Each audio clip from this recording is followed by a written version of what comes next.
What's going on? What's going on, you guys? It is Sombra del Piso back once again with part 3 of this wonderful book analysis, 12 Powers of Man, by a Charles Fillmore, man who existed in the 1800s, that was responsible for was one of the proponents of New Thought, which is just looking at the ways of religion and the Bible a different way, a new way, hence the name of the movement, New Thought. So this is part 3. We're going to continue reading and analyzing the first chapter. Like, comment, subscribe. Let's get right into it. Shout out to Kazakh Awar for putting me onto this book. One of our subscribers here on the channel. He's the one that put me on to even analyzing this book. So we got to give him a shout out. So without further ado, let's get right back into it, ladies and gentlemen. Mostly gentlemen. When the baptizing power of the word is poured upon a center, it cleanses all material thought. Impotence is vitalized with new life, and whole subconsciousness is awakened and quickened. There's this word that keeps popping up in this chapter, in this book. Charles Fillmore likes it, quicken faith. If you believe in the things that are unseen, the things that say that they exist, but there is no physical proof, no material proof to their existence. If you believe in those things, your spiritual perception will be quickened. Right, this is what he says. It's almost as if he's talking about with haste. The more you believe and the stronger you believe in this thing, you will quickly and much more aptly and strongly believe in these worlds above, believe in the things and the actions of the worlds above.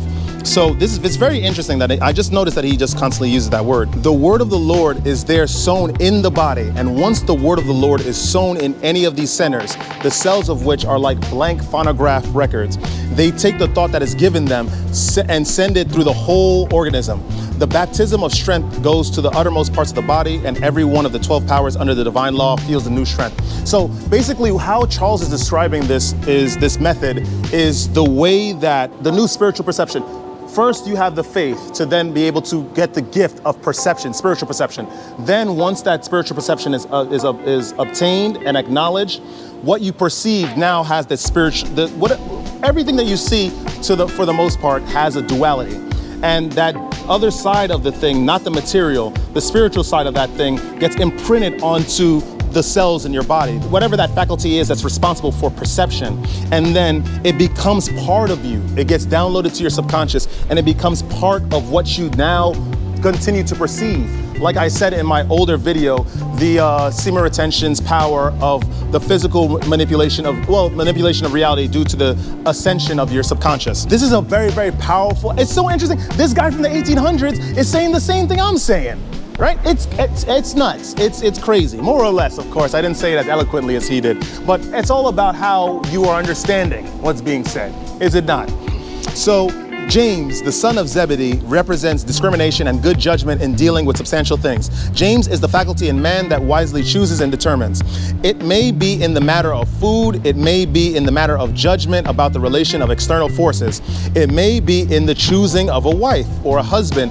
In 1,000 different ways, this faculty is developed in man. Discrimination, ascertainment.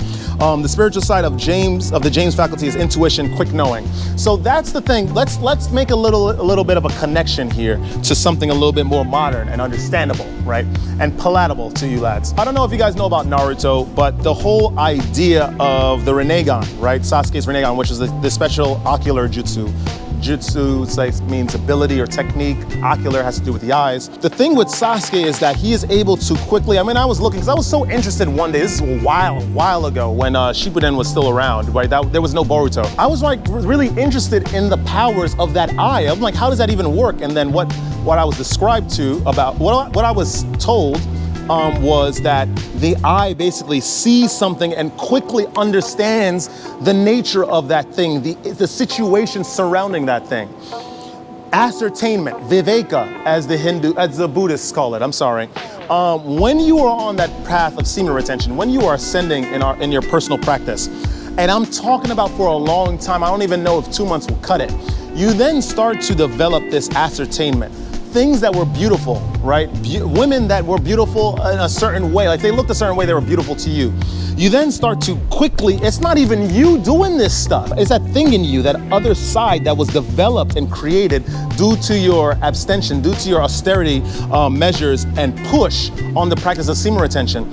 You then start to perceive these small aspects of the person, of that woman that you used to fancy. You realize, at least this is how it worked for me.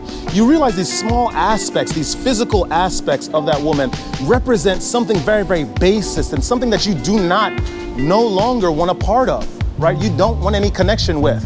And this is how powerful the practice of semen retention is. It's not you consciously thinking of this, and because you have that thought, because you were downloaded with that perception, your conscious mind is now catching up to it. Ah, okay, that makes sense. That is representative of a certain basis, low type of nature and vibration. Maybe I'm not interested in that anymore. Very, very powerful stuff. Let's continue. James and John are brothers, and Jesus called them the sons of thunder. Those brothers preside over the great body called the solar plexus or sun center, which is right here. James has his throne at the pit of the stomach and John just back of the heart. They are unified by bundles of nerves and are metaphysically closely related. Whatever affects the stomach will sympathetically affect the heart. People with weak stomachs nearly always think they have heart trouble. Well, to be honest, I don't know, I have a pretty good stomach. I'm not talking about referring to my abdominal strength or anything. It's just that I eat a lot and I rarely have I don't even have stomach aches. I don't have any issues with passing of the bowels. But I think that's also due to semen retention. That's something that's seldom spoken about on the practice, but there tends to be a lot of, normally if you're not on semen retention, remember there's not a retention of the fluid that powers up every single aspect of your physical body, including the various systems, reproductive, digestive, respiratory, circulatory. So without that extra aid, right, your systems are operating functionally, and the foods of the now, they're laden with a lot of synthetic ingredients and constituents. They're super salty and super sweet. I think it's about to rain again. So as a result, the efficacy of the digestion is going to be weakened. It's going to be debilitated. It's going to be lower. It's not as strong, not as potent. Stomach issues will then arise from that. Let's continue. Jesus called those two apostles sons of thunder, tremendous vibrations or emotions that go forth from the solar plexus. When your sympathies are aroused, you will find that you begin to breathe deeply and strongly. And if you are very sympathetic, you can feel the vibrations as they go out to the person or the thing to which you are directing your thoughts. So I'm going to tell you something about me and the power of semen retention and how that sort of increased my vibration to understand the spiritual state of the individuals around me. I can go in a space and sort of feel the energies of the people around me. I understand that, oh, this person, this person's a really dark person. Oh, she's a really happy person. Or she tends to be a little angry. You can feel blockages because it's almost as if it's like a ping. It's how radar works. You emit some sort of sound, emit some sort of vibrational energy, and then whatever feedback you get, whatever is around it, you could feel where that stopped, where that sound wave stopped, where that vibration stopped. That's exactly how it works. That's why there's this whole idea of the longer you are in the semen retention practice, the more you develop anxiety, some sort of anxiety, right? You sort of have trepidation of doing certain things because you sort of feel differently. You feel weird. But that's because that radar, that power is now being developed, that faculty of complete emotional empathy, spiritual empathy. You're able to put your hand out and understand the mindsets of the individuals around you, because mindsets, the source of which are of an energetic metaphysical source. It's very, very developed on semen retention, and trust me, the longer you are in this practice, the more you understand it. Trust me, I do understand it. Trust me, it's very developed. The thing is with me is that I didn't really evolve, really, or maybe it is some sort of evolution. I've just learned to not necessarily go with what I'm feeling, right? I understand that the shadowy figures, the elites in this world are incredibly sophisticated, and they understand this. Sometimes my emotions will play tricks on me. And I understand that there are people that will be put in my midst to emit a certain vibration in order to have that feedback loop from me be negative, right? Or just combative in order to try to stop those energies, right? In order to maintain my frame.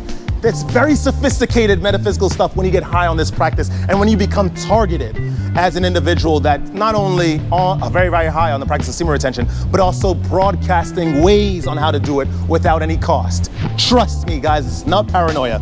Let's continue. All the high energy that comes from the soul passes through these centers.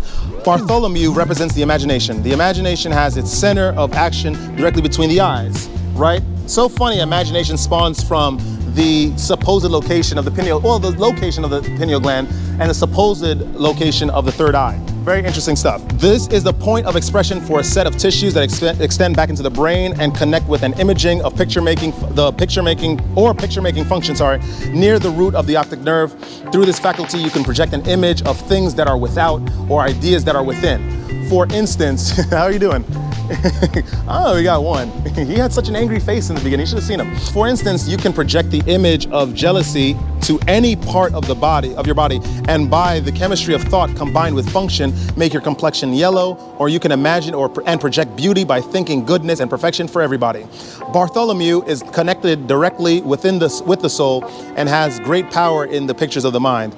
Jesus saw him under a fig tree a long way off because he was visible to the natural eye. Do not imagine anything but good, because under the law of thought combined with substance, it will sooner or later come into expression unless you head it off, eliminate it by denial. So the thing is this: who you are is what you will experience. And I believe that wholeheartedly, right?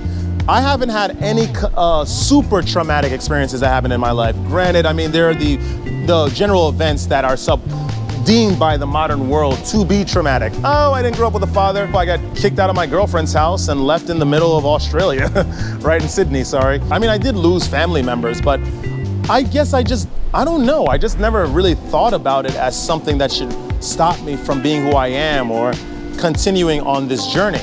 And I think that is due to my power of thought that's developed. So I've been always on like semen retention on and off. And the more you are on the practice, even though you are having small streaks, you are sort of developing at a very, very powerful way. You're developing way better and way faster than a person that is not on semen retention and continuously splurging, releasing. I believe that the longer you are on semen retention, the more your imagination will be developed completely. You will start to think of very, very creative things, because the idea of semen retention, it is a gift from the Manad, the Almighty.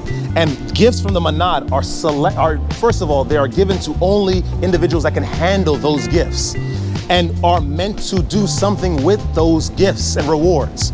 When you are given those rewards, you are meant to share those rewards. We are not meant to keep anything for ourselves. We are meant to share. You share this information. How you share it is due to that power of imagination. You are able to now find a very, very good way to connect with the individuals that are receiving that information, that's receiving those gifts that you were gifted with. That is the power of imagination. That's the true utility and purpose of imagination.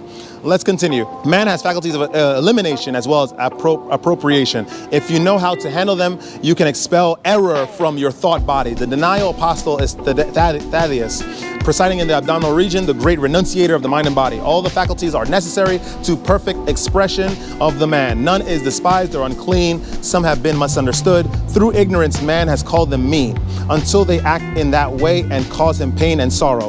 The elimination by Thaddeus of the waste of the system through the bowels is a very necessary function. So elimination of obstacles, right? That comes with renunciation. That's what renunciation encapsulates, and that is what's developed when you're on the practice of semen retention. Develop these abilities, develop these forms, develop these needs, right? To eliminate, to renunciate. There are a lot of things when you're not on the practice of semen retention or just getting into the practice, there are a lot of things of the world that latches onto you, that holds on to you. And we keep those things even when we start this practice. When you are on the practice for a long period of time, the idea of order sets in. And of course, due to the aided perception of the spiritual nature of things, of the higher realms, you are able to perceive these errors, you are able to perceive these issues, these weights, these fetters, and you then cut them down naturally, because now you are of understanding of their existence, one, and why their existence is detrimental to your advancement and your ascension. That all comes with renunciation. Thomas represents the understanding power of man. He is called the doubter because he wants to know about everything. Thomas is in the front of the brain in the front brain, and his collaborator Matthew, the will, occupies the same brain area. These two faculties are jointly in occupation of this part of the promised land. Like the land of Ephraim and Manasseh, their inheritance is undivided. James, the son of Alphaeus, represents divine order, like I always talk about. His center is at the navel. Order. You are now structuring, the idea of being a man, and I'm not talking about the antiquated, ancient, traditional, and even contemporary way of being a man, which is you have to show your strength to everyone and you have to be strong and stoic. Those are powerful, but those are not what make up the man. The ultimate man, metaphysical man, is the individual that has developed a template of order within his vessel. Do you understand things that you should eat and should not eat, things that you should do and not do, things that you should consume and not consume? I'm talking about media, knowledge, I'm talking about friends that you have. You are an understanding of all of that, and you have order and structure in dividing yourself from the things that no longer serve you, that you do not want to be a part of. That's what being a true man is about. It's not about indulging, and it's not about having big muscles. That's nothing, and that's very easy to get. Spiritual discipline, ascension. Show me a man who has developed those, and I shall show you a real metaphysical man. Let's continue. Semen, the Canaanite, represents zeal. His center is at the medulla, at the base of the brain. When you burn with zeal and are anxious to accomplish great things, you generate heat at the base of your brain. If this condition is not balanced by the cooperation of the supplying faculties, you will burn up the cells and impede the growth of the soul. For the zeal of thy house hath eaten me up. So this is what I was saying before. Zeal is incredibly powerful. If you are overzealous of the things of the higher realms, it can be a detriment to sustaining some sort of life here, some sort of normal life where you're just sort of carrying on your day-to-day things, right? And you're just sort of surviving, right? You cannot be overzealous. There needs to be a moderation, right? But it is also a double-edged sword, this faculty of zeal. When someone is overzealous of the things of the physical realm, they eschew and then they abhor even, they hate the things of the higher realm. The moment you speak of it, of anything Jesus Christ, Krishna, Brahman, Lakshmi, you say these words and these people flee as if like you're saying something sort of racist to them, you know what I mean? That's indicative of the individuals that are very, very overzealous of the things of the world. It is a double-edged sword. Be careful with this faculty. You all. We're gonna end it here. We're up to the last page. So we're gonna end the part 3 here. What we've learned today is that we've learned about the different faculties that the different disciples have represented. And then of course I made that comparison to how semen retention brings you in line and in league with all of these things. The more you are on the practice, you must not allow the things of the world, materialism, to weigh you down, to strike you down, to slice you asunder, to disrupt your order. What needs to be done is there needs to be a complete control, a complete sort of duality, right? There needs to be control and moderation and austerity measure, and there needs to be a flow with the things of life. Understand that we do occupy a physical space. We do occupy a world that is seeped in materialism, that is seeped in the people that propagate this kind of sort of thing and sort of are deep proponents of materialism. They are the ones that are using spirituality for dark, nefarious, selfish ends, physical ends. And that the more that we stay grounded in this practice of semen retention, the more that we seek to ascend. Don't let this world get you down. This is just the way it is right now. Stay on semen retention and you'll find the way, you'll find truth. And stay radiant, my gentlemen, my friends. I shall see you guys in the next video.